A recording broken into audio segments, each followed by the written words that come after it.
रात के करीब 2 बजे का समय था। एक सुनसान सड़क पर एक लड़की की लाश पाई गई। लड़की का नाम था दिव्या। उसके पास ही उसकी कार उलटी हुई मिली। जब पुलिस मौके पर पहुंची और जांच शुरू की तो उन्हें पहली ही नजर में शक हुआ। ये कोई साधारण एक्सीडेंट नहीं था। ना तो कार पर कोई टक्कर का निशान था, ना शीशा टूटा था और ना ही ऐसा लग रहा था कि कोई बड़ी टक्कर हुई हो। ऐसा लग रहा था कि कार को जानबूझकर पलटा गया हो ताकि इसे एक्सीडेंट दिखाया जा सके। दिव्या की ये दूसरी शादी थी। पहली शादी आपसी सहमति से टूट गई थी। पहली शादी से उसकी एक छोटी बेटी थी। दिव्या की एक बड़ी बहन भी थी जिसने अगले दिन पुलिस स्टेशन जाकर रिपोर्ट लिखाई कि मेरी बहन गायब है। पुलिस ने बहन को बताया कि एक महिला की लाश पिछली रात मिली है और वो शायद दिव्या ही है। जांच में पहले दिव्या के पहले पति को पूछताछ के लिए बुलाया गया, लेकिन उससे साफ हो गया कि उसका इस हत्या से कोई लेना देना नहीं है। फिर पुलिस ने दूसरे पति से भी पूछताछ की, लेकिन उसके खिलाफ भी कोई सबूत नहीं मिला। अब पुलिस ने एक एक करके उन सभी लोगों से पूछताछ शुरू की जो दिव्या के अंतिम संस्कार में शामिल हुए थे।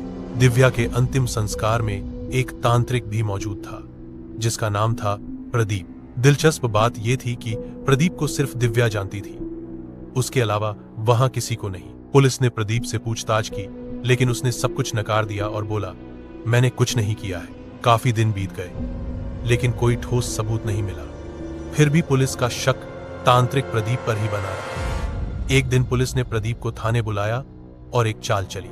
पुलिस अफसर बोला, हमारे पास तुम्हारे खिलाफ सारे सबूत हैं, अगर तुम मान लोगे तो तुम्हारी सजा कम हो सकती है। यह सुनकर प्रदीप घबरा गया और उसने कबूल कर लिया कि उसी ने दिव्या की हत्या की थी। अब उसने पूरी कहानी सुनाई जो चौंकाने वाली थी। दिव्या की बेटी जिस स्कूल में पढ़ती थी उसका मालिक था भूपेंद्र। भूपेंद्र की दिव्या के परिवार से जान पहचान थी। वो अक्सर उनके घर आता जाता था। एक दिन भूपेंद्र को पैसों की सख्त जरूरत पड़ी।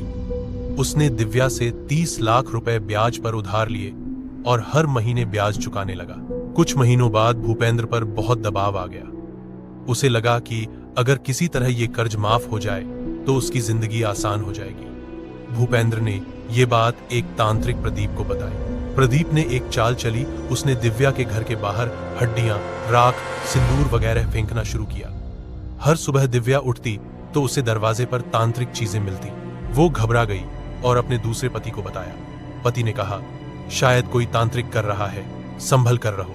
दिव्या ने ये बात भूपेंद्र को बताई तो भूपेंद्र बोला, मैं एक अच्छे तांत्रिक को जानता हूँ, चलो उससे मिलते हैं। अब दिव्या खुद जाकर प्रदीप से मिली। प्रदीप ने कहा, मैं मंत्र पढ़ देता हूँ, अब कुछ नहीं होगा।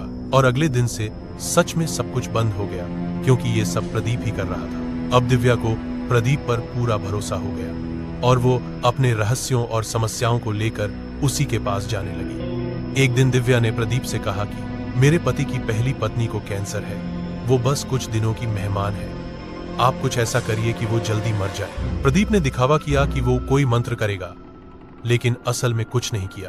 किस्मत से उस औरत की प्राकृतिक मौत हो गई, जिससे दिव्या को लगने लगा कि ये तांत्रिक वाकई शक्तिशाली है। अब दिव्या को तांत्रिक प्रदीप पर पूरा भरोसा हो चुका था।